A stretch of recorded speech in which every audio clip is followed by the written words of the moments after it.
you for some of the visitors here. Thank you for the Zoom audience. Sometimes I forget that they're here because I can't really see them. We are all of one church. And church is not just Sunday for an hour. We have some opportunities, and I'll share later, to really love on this community. I've only been here not even 2 months, but already it's amazing to see how God is working. So we have been walking slowly through just the foundations of our faith. So we went to Adam, we went to Adam and Eve, went to Cain and Abel. We talked a little bit about Noah, Abraham, a little bit. We're in Abraham right now because he's got a lot of things going on. And the part we're going to work with today is Lot. He had a nephew, and his name was Lot. Now, when I prepare these sermons and talks or whatever, I always listen to people way smarter than me. And I want to give them credit because it's improper to take the stories as your own, which I have done maybe once in a while. But this is a guy named Skip Heitzig. If you haven't listened to Skip Heitzig, he's a pastor in Albuquerque. We call him a word weaver. He's just really a neat guy. In fact, he was telling a story of a duck heading north for the winter. It sees a farm, he's with his buddies, he sees a farm, decides to hang out a bit. There's food down there, and re-energize, and just go for a day. And then he gets down, and the food's really good, it's pretty easy. So a day goes by, pretty food, then another day, and then a week goes by. And the food is oh no. So his buddies are quacking for him to catch up, but he's like, I'll get there, don't worry about it.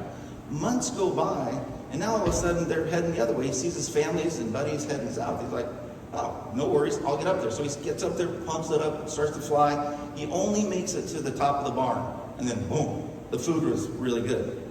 So he says, well, I'll go on a juice cleanse. I'll work out. I'll get him next time on the upfly. But he gets down there, and now he's with the food, and it's so easy. He keeps eating it. So they are heading north. That day comes, excited. He starts getting, but he didn't even make it more than a foot off the ground. Boom. Every season, he'd see them go by. Every season, he'd start, and then little by little, he didn't even look up. He was just content to stay there. And what is the moral of the story?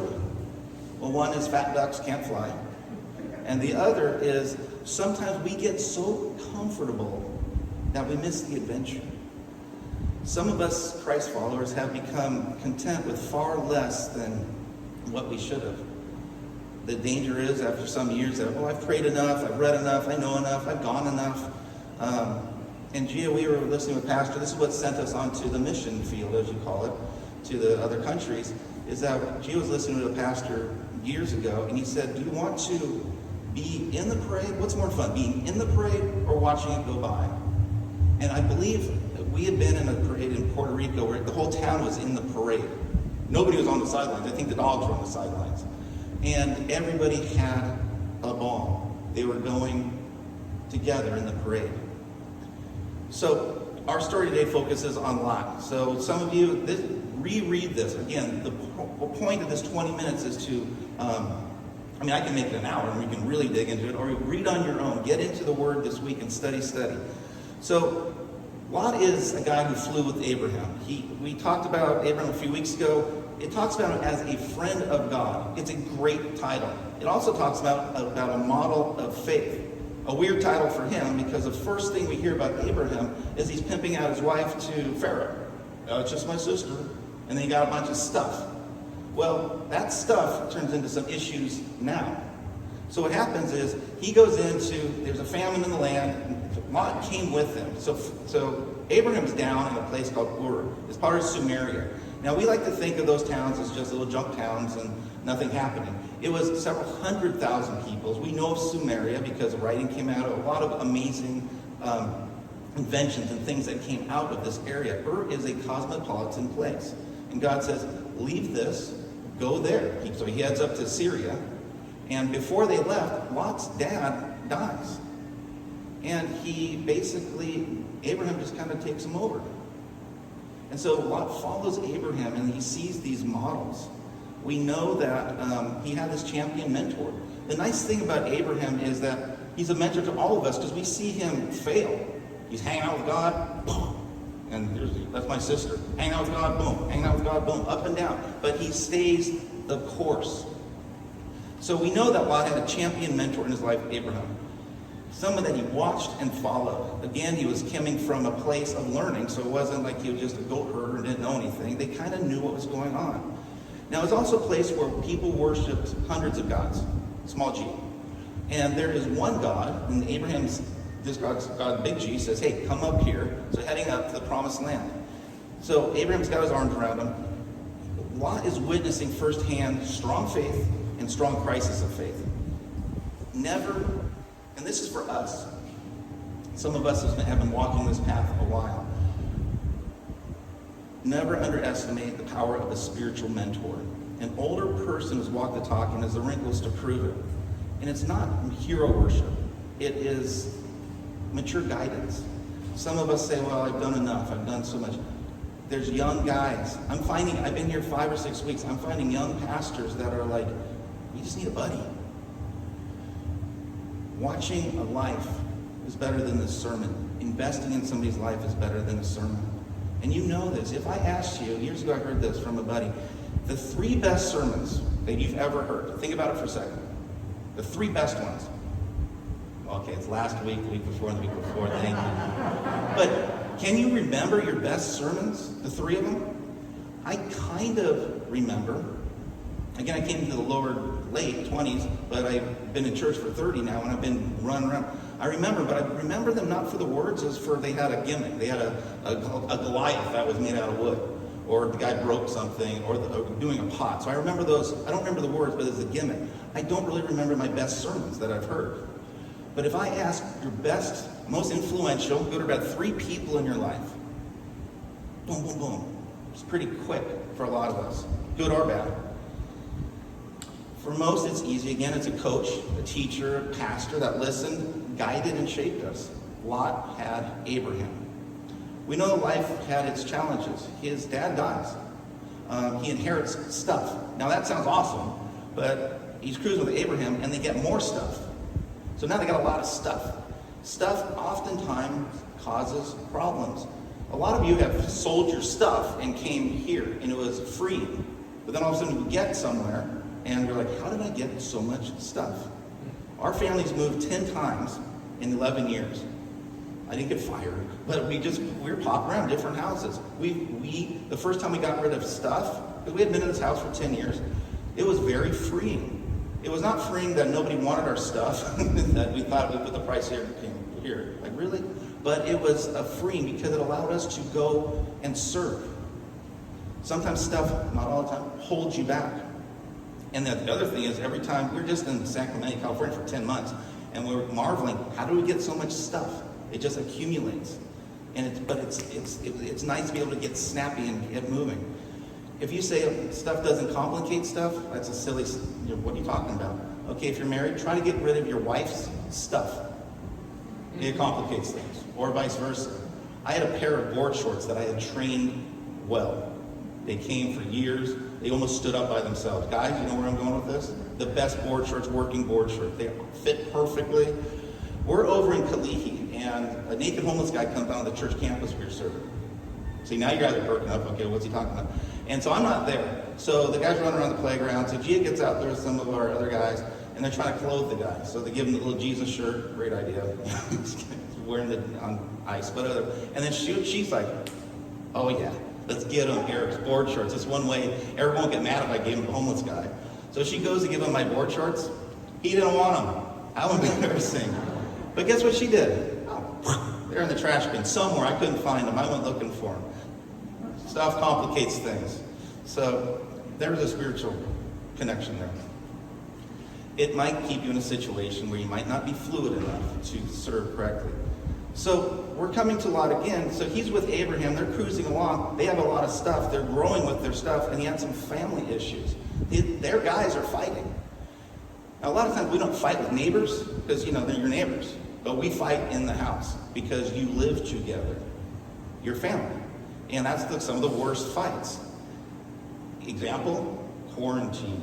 Being in the house for weeks, trying to find your quiet spot. These guys were cramped. It wasn't working. The goats were getting mixed. The cows bugging everybody. Not enough water. Family is messy. And at a critical juncture in Lot's wife, everyone had so much going on, they're getting each other's way. Even harder because they had neighbors. The neighbors are seeing what's going on. You ever have that happen? You guys never. My wife and I never, but we've heard. You're yelling at each other, saying things maybe aren't the best things, or you're having a fight, but you know it's close. The neighbors can probably hear this, and you know I'm kind of a pastor, so it makes it worse. You get that burning, embarrassing feeling, like, oh, okay, like you have a fight at a restaurant. That's the other one.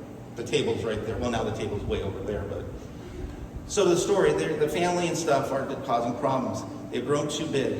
So Abraham goes, Lot, pick where you want to go.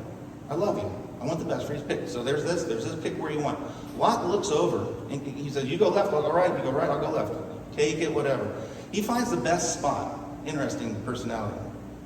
And he sees this town, this valley that is going to increase his stuff. He's excited.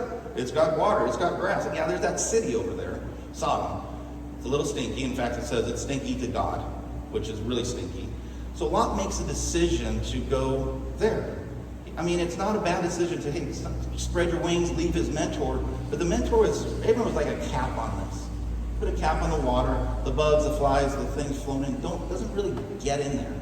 But so he removed his mentor, spiritual mentor cap, but totally, he went far. And he made a choice based on material. I will increase my stuff. I will ignore. So one little drop of darkness, okay, it enters into his life. Well, it's still a pretty big base. It's no big deal. He didn't make the choice based on spiritual things. I will take this job because, there's a good church, there's a program, there's a place to serve. He took it, so this will be good for my resume. This will be good for my bank account. I really want to retire by the time I'm 50, 40, these are the things. He made it basically on one thing. He looks over the valley of Sodom. It looks good. It's got water, grass, and good cuisine, good shopping. Everything on the outside. He's not looking at the inside. Some years ago, a buddy, I ran a gym, he had a dealer's auction license for cars. So you go to these Highline auctions, and these cars would go through the line. Audi, BMW, stuff I could never afford, but they're going for like a quarter of the cost. You know the line that nobody ever wanted to go? And these are the guys in the know, the dealers. They're picking up these 2-year-old cars. Nobody went into, this is the old days, 2004 or 5, the Jaguar or Range Rover line. Now they are beautiful on the outside vehicles back in those days. Like those are yuppie cars. Those are awesome. Nobody wanted those cars then because the inside was junk. They wouldn't even go for reserve. I could yuppify myself out. I don't even know if they use that word anymore, with a Jaguar and a Range Rover for like 20 grand. Nobody wanted them. They didn't even go for reserve. But we were looking at the outside. Lot chooses, even though he knows the stench of Sodom is exceedingly great, says the Lord, and he goes in. Now Lot's going to have something else. In defense, he might have said to himself, you guys remember this one, I'll go there and I'll be salt. I'll be light to that bad company. I'll have that friend and I'll bring them to Jesus. This is, as a youth pastor, we call it missionary dating. I'll date that guy, but I'll bring him to Jesus. Yeah, he's not so great. He's out there partying and everything, but I'm a good Bible study kid. I'll bring him to Jesus. It doesn't work like ever. It's not missionary dating for the youth ministry. It is a poor idea. So the rabbi said the extracurricular writing is called the Mishnah in the Talmud, in the Haggadah. Anyways, Jewish words. They say he left Abraham and God behind when he made this choice. He didn't just dump his mentor, he dumped God. Now, it's another bad choice, obviously, so let's give one for God. Peter says that Lot was continually bummed every day, living in Sodom. Living it. So remember, he started out as a Bedouin. He's outside the camp. But all of a sudden, you see him getting closer. Peter, in 1 Peter says, hey, he was bummed out every day he saw this. I don't know what that's like, except to put it like this. Over the years, I've probably been on 100 trips to squatter villages, places that are poor encampments. One thing in common, lots of trash. And first you get there and you see and smell the trash. Certain countries have a certain smell of burning trash. You see it, you smell it, you laugh about it a little bit. But after a few years, you don't see it. You don't smell it. Sometimes they say it smells like home. And the funny thing, Gio was sharing, sometimes we would come back to a sanitized Southern Orange County, everything's stuck, everything's pretty, and there's no trash, and we think something's wrong with it. Like, what the heck? These people don't understand. We got comfortable in the trash. And it's not a indigenous thing, it's trash. It creates disease. It's bad for you to have trash anywhere in any culture around all your house. But we got immune to it. And sometimes we kind of, like, yeah, we're missionaries, trash doesn't bother us. It's kind of a weird thing. The truth is, trash is bad. And Lot started getting into the trash. It wasn't helping. Do you help people out when they're laying in the gutter by getting in the gutter with them or pulling them out of the gutter? Lot's, maybe his strategy wasn't working.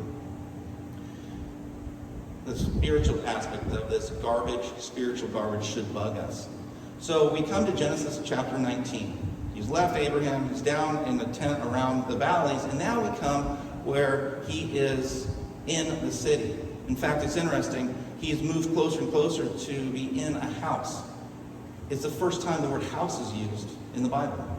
Every time else it was something different. He placed himself permanently in this culture. He resides wholly, and now seeing him, he's sitting at the gate. The gate is where the judge, the politicians, the rich people sat. They have trials there. They have business transactions. He is now a man of substance. He's a leader in Sodom. All the bigwigs, politicians, everything. He was an influencer, but not where it counted. He had been in this town, and he then influenced it. It had influenced him. Now, we go back to Abraham. He's up here by these oaks of Mamre, and God sends 2 angels, 3 angels, actually, we'll talk more next week, down to say, Sodom and Gomorrah stinks. I smell the garbage to heaven. I'm wiping them out. And Abraham's like, crud, Lot's in there. I mean, Lot was here, but now he's in there. He said, God, you're just, you're righteous. I love you. You love people. You love me. I'm a model of faith. I'm a friend. What if there's 50 righteous people in Sodom? Would you won't wipe it out for 50. And the angel goes, of course not. 50? If there's 50 righteous, I'll leave it alone. And Abraham's like, not quite. And we don't know, it could be 100,000 people in this city. He's like, well, what about 40? He's kind of doing the bargaining thing. Well, all right, leave it alone for 40. 30, 20. Lord, if there's 10. Now in Abraham's mind, he's going, okay, you got Lot. He still loves God. He was raised up, like we said, raise a kid up and he'll stay with it. We got his wife, which is pretty cool. He's got 2 daughters. That's 4. They're married. That's 6. Okay, Lot, 4 other people. Retainers, people that work with you. You could have been elected 4 other people. Okay, Lord, don't dump it for 10. If there's less than 10, yeah, but save it for 10. God goes, all right. Angels go down, and the guy's a man. We'll deal with it next week. They go through the gate. They see Lot. Lot's like, oh, crud. Recognizes them. Come with me to my house. The angels are like, where's this hospitality law? We'll talk about that. Brings them in. The men of the city, this is how stinky they are, they want to rape them. Bring them out. Now, this not only is against the violence, it's also against every culture, hospitality culture, everything in the Arab Semitic world. Bring those guys out. We want to rape them, force them, violate them. And Lot, this is how far it comes, says, no, don't take the guys. I brought them in under my law, under my roof. Take my daughters. I can imagine the daughters are like, excuse me? And the son-in-laws, what? I love the Bible. They put us in there. They could have whitewashed this. And the men said, we don't want the daughters. We want to basically violate those guys. And the angels say, that's enough. Strike those guys blind. Lot, you come now. And it's funny, the word is they had to actually pull Lot's arm. Lot was like, I don't know, I just got a new computer. They're pulling him. It says they pull his arm. We go now. And here Lot goes. This is his influence. Wife and 2 daughters. Son-in-laws are like, whatever, dude. Whack job. You just offered our wives, and we don't want to follow you. You're an idiot. You're insane. So they take him out. God sends fire, brimstone, thumps. Sodom is jacked. His wife, so now you got 4. His wife turns around and waits with, the word is a lingering. She's looking back like, I love that place. I'm missing, like what, the sin. And she gets overcome. It hits her. So he's got the 2 kids and they take off. That is Lot. That was his legacy. So, on a sidebar, was Lot responsible for that city? That's a lot. Is he responsible for that city? If we had time and were in distance, I would ask you to do it, to talk story about this. In the United States, if you're a doctor, you owe a duty to the patient before they can be held liable for giving medical. Okay, so if you don't know the patient, you are not held liable for giving medical treatment while off duty. In the U.S., a doctor has no affirmative duty to provide medical assistance to injured people if they have not established a special relationship with that person. So a doctor's off duty in a restaurant, person is injured, they don't really have a duty to do anything. A moral duty, I think we can deal on that, but they're not going to get like sued. He can continue eating his meal. Or injured person cannot bring a malpractice claim because a special relationship has not formed. But if the doctor willingly and knowingly volunteers to assist the injured person, he has a doctor-patient relationship. If he knows a person and offers and then pulls it back, he's liable. So Lot was accountable as a doctor to these people, a spiritual doctor. He was accountable when he moved into town. He sat at the gate and he hid his light. He's got 3, and you can see little by little, it's obvious what we're doing here. He's not so clear anymore. His life is getting muddled and darker. So what is the lesson and application? Because there's no point of just yapping about this and not doing something with it. It's a cute story. How do we embrace it and learn? Church is not a building, though how beautiful it is, and it's not a 1-hour hangout, listen to the bald guy yap. Even though that's your 3 best sermons were mine, remember? It is engaging. Some of you guys well, I'm too old to have a mentor. Be a mentor. Be a mentor. You guys have such amazing qualities, spiritual qualities, life qualities to give. And ladies, I'm saying guys and everything. It's not a parasitical relationship. It's not like you're giving and somebody's just pulling all your influence, everything out. It is a bonding. I am coaching, and I use this term loosely, Kailea, my daughter, in water polo. I'm not standing on, though I'd like to, standing and telling her what to do. Sometimes I do. I'm in the water with her, throwing the ball back and forth. It actually helps me. I'm getting exercise. I'm regaining some skills that are 30 years old. And it's a bonding time. But it's not a parasitic relationship. You're just telling her what to do. It's us working together. So that's 1. Number 2, stand firm on what you know. You know Christ. You know the foundation of our faith. If you don't know, study, talk story, call, put down the clicker and pick up the scripture. Don't get distracted by the life around you without the living Christ. It is not your whole life. You can fly again. And we all know that feeling of energy level going down. I got it in COVID. I thought, all right, quarantine coming. I'm going to study Spanish. I'm going to be totally fluent. I'm going to work out in a different way. Totally going to be ripped again, like I ever was. All these ideas, and then I just lost energy. Like, where did my energy go? 2 years ago, I was like farming. You can come back. And with sin in your life or around you, you've got to. There was a great theologian. He just passed away. His name was Kenny Rogers. And that was actually a joke. And he wrote this. You got to know when to hold them. You guys want to sing this together? Know when to fold them. Know when to walk away and know when to run. Get or can't. Sorry, stop with that one. That's the Holy Spirit. Flee sin. Run. Don't get in bed with it. And we seem to do this. We sometimes don't recognize it. It's the weirdest thing I'll go with guys. We get something that smells like, what's that smell? And then we smell it again. I know it smells, I just smelled it. But I gotta make sure it smells. Oh my gosh, you gotta smell this. Why do we do this? I don't need to smell it. And I don't need to smell it 3 times for myself and then try to get you to smell it. That's sin. That's sin. Whoa, let's wash our hands in the blood of Christ. Get that off, get that out. Just run. Well, that's it. Let's pray. Lord, please watch over us this week. Love on these people. We thank you for all that they've given, their time and energy, their tithes and offerings in the hands that are serving this community. May all of these lives be used for your honor. Amen. And we have the song.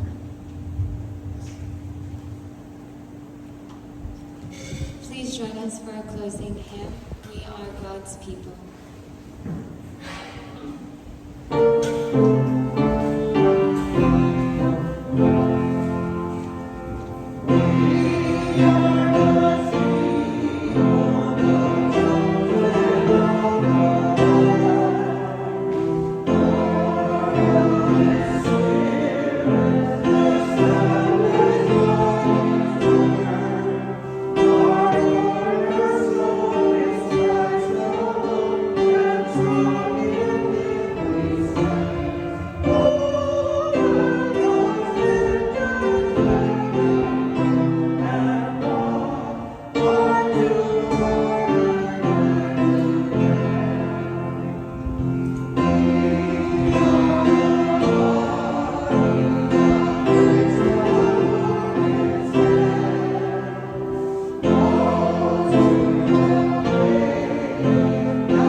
So the last part is just what you wanted, an announcement.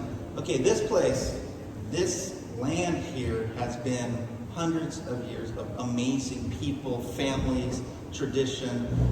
Our dream is to have this running with kids again, just be a vibrant place, not just on Sundays, but all the days.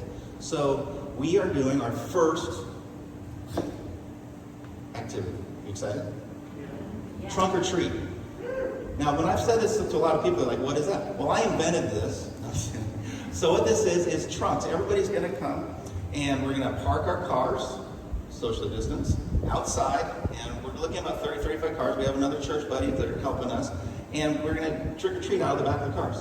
I went over to the school. They're on it, and another school's on it. This school I have to go visit. We're keeping it kind of small, but it's not going to be. And it's going to be, kids can go and trick or treat. You can decorate your car.